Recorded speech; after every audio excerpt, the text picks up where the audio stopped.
Welcome to Mintelect. Tonight is not about motivation. It is not about comfort, and it is not about hope in the way it is usually sold. Tonight is about understanding something most men experience, but almost no one explains honestly. Why pure, sincere love so often fails to create attraction. Why honesty, availability, emotional openness, and consistency, the very things men are told define good love, so frequently lead to loss of desire, loss of leverage, and loss of respect. If you have ever loved deeply and been met with indifference, if you have ever given more and felt valued less, if you have ever been told you were too good, too safe, or too available, this is not accidental, and it is not because you were unlucky. It is because you were sincere in a system where sincerity, when uncontained, is not attractive. This will not be softened. Most men are taught to see love as a moral act. You give because it is right. You stay because you are loyal. You open emotionally because intimacy is supposed to deepen connection. What is rarely taught is that desire does not operate on moral rules. Arthur Schopenhauer understood this long before modern psychology tried to sanitize it. He observed that love is not a celebration of virtue, but an illusion generated by desire, a force that serves continuation of life, not fairness and not sincerity. This is uncomfortable, but essential, because the first mistake men make is assuming that love rewards goodness. It does not. Attraction responds to value, tension, and structure, not sacrifice. When a man loves sincerely, he often removes all resistance. He becomes fully available. He explains himself completely. He offers reassurance before it is requested. He gives without being asked. He commits before polarity is established. From his perspective, this is honesty. From the perspective of attraction, it is collapse. Because desire requires space, not emotional distance, not cruelty, but unavailability of full access. When everything is given freely, nothing is felt as earned. And this is where men are repeatedly misled. Schopenhauer noted that desire thrives on illusion, not deception in the moral sense, but uncertainty, the tension between what is present and what is not yet possessed. When a man removes that tension through constant availability, he destroys the illusion that fuels attraction. This is not a flaw in women. This is how women are in attraction dynamics. Women do not desire what is already secured emotionally. They respond to what signals value through selectivity and restraint. Men argue with this because it feels unfair. But unfairness does not make it false. Here is the part that most men resist. Attraction does not grow in proportion to effort. It grows in response to contrast. Contrast between presence and absence. Contrast between attention and restraint. Contrast between desire and access. When that contrast disappears, attraction fades. This is why men who give everything early are often discarded later. Not because they lacked sincerity, but because they removed polarity. Modern language avoids saying this clearly. It hides behind phrases like attachment styles, communication issues, and emotional needs. But those words often mask the mechanism instead of revealing it. What is happening underneath is simpler and more brutal. When a man overgives emotionally, he lowers his perceived value. Not intentionally, not maliciously, but functionally. And perception governs attraction more than intention ever will. This is where Nietzsche becomes relevant. Nietzsche warned that morality is often used to disguise weakness. Not because weakness is evil, but because pretending weakness is virtue prevents growth.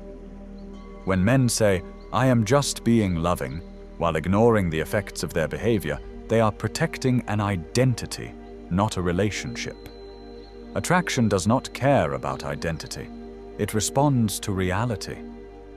There is another layer here that men rarely confront. When sincerity is offered without boundaries, it becomes pressure. The woman does not feel cherished. She feels responsible. Responsible for responding. Responsible for validating. Responsible for maintaining emotional balance. Responsibility is not erotic. Responsibility kills desire. And this is why many women withdraw when men give too much. Not because they are heartless, but because attraction cannot survive emotional weight it did not ask for. This is not manipulation yet. This is misalignment. Manipulation enters later. It enters when withdrawal, emotional testing, or conditional warmth begins to regulate male behavior. Whether conscious or unconscious does not matter. The effect is the same.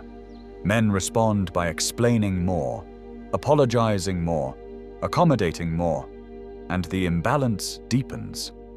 Calling this something softer does not protect men. Naming it accurately does. Here is a sentence most people avoid saying, but Mintelect will not. Women respond more strongly to male structure than male sacrifice. This is not ideology. It is observation. Men who lead poorly get tested. Men who overgive get leveraged. Men who collapse boundaries lose respect. Not because women are cruel, but because attraction operates independently of male intention. This is how women are. Ignoring it does not make you virtuous. It makes you predictable. Many men hear this and immediately reach for victimhood. That is a mistake. Men are not innocent victims of female nature. Men fail because they refuse to understand it. They attempt to negotiate desire with logic. They attempt to earn attraction with effort. They attempt to secure love through emotional transparency. And they are confused when it fails. Schopenhauer would say they mistook illusion for truth. Nietzsche would say they mistook comfort for strength. Both would agree on one thing. Desire does not bend to your expectations. The mistake is not loving. The mistake is loving without containment. And containment is not cruelty. Containment is structure. Structure allows attraction to breathe. Structure allows desire to persist. Structure allows love to grow without collapsing into obligation. This is where men must mature, not by becoming cold, not by becoming manipulative, but by becoming competent. There is a word that creates more confusion in relationships than almost any other: nice. Most men want to be seen as nice. They associate niceness with safety, trust, and long-term bonding. They believe that if they are kind enough, patient enough, and accommodating enough, attraction will naturally follow. It does not. And this is not because kindness is bad. It is because niceness is not polarity. Attraction requires contrast. Niceness removes contrast. Niceness, when unbounded, is predictable. Predictability is calming. But calm is not desire. Desire needs tension. Not chaos, not drama, but difference. Difference between assertion and withdrawal. Difference between agreement and resistance. Difference between presence and absence. When a man agrees with everything, avoids conflict, and smooths over every emotional edge, he removes the friction that keeps attraction alive. This is why men who do everything right often feel invisible. Not because they lack value, but because they refuse to express it in a way that generates polarity. Schopenhauer would say this is the moment illusion collapses, the illusion that love grows through harmony alone. Harmony without contrast becomes monotony. Monotony dissolves desire. And this is where many men unknowingly sabotage themselves. They believe conflict is dangerous. They believe disagreement threatens connection. They believe leadership is controlling. So they retreat into accommodation. Accommodation, repeated long enough, signals weakness. Not moral weakness, but structural weakness. Here is where the mistake deepens. When niceness fails to produce attraction, men rarely reassess the strategy. They double down. They give more. They listen more. They explain themselves more carefully. They suppress irritation. They apologize preemptively. From their perspective, they are being emotionally mature. From the perspective of attraction, they are erasing themselves. And this is where resentment begins. Resentment does not begin with anger. It begins with suppressed self-respect. A man who constantly adjusts himself to maintain harmony starts feeling unseen. A man who always compromises begins to feel used. A man who never asserts loses connection to his own authority. But instead of addressing this directly, many men internalize it. They tell themselves they are being understanding. They tell themselves this is what love requires. And resentment hardens quietly. This is where manipulation becomes more likely. Not because women wake up deciding to manipulate, but because power vacuums invite control. When a man refuses to lead, someone else fills the space. Emotional testing begins. Withdrawal becomes a lever. Affection becomes conditional. The man responds by working harder, and the cycle locks in. At this point, it is important to say something clearly.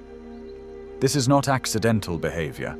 It may not always be consciously planned, but it is functionally manipulative. The effect on men is the same regardless of intent. Guilt increases. Self-doubt increases. Boundary collapse accelerates. Calling this something softer does not help men respond intelligently.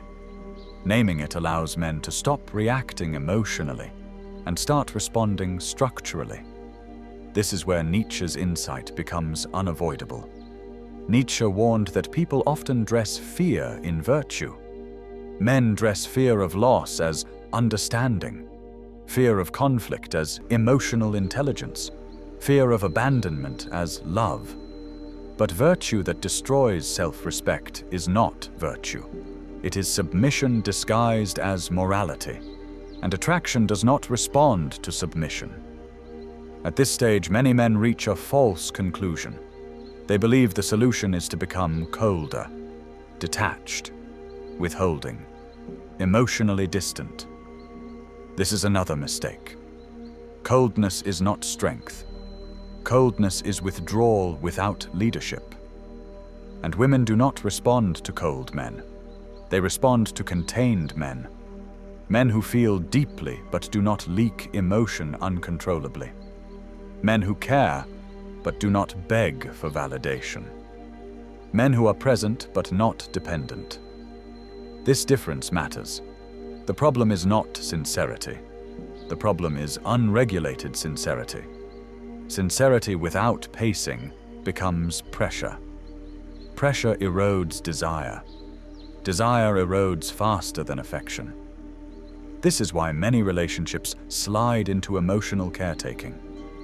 The woman feels needed, not desired.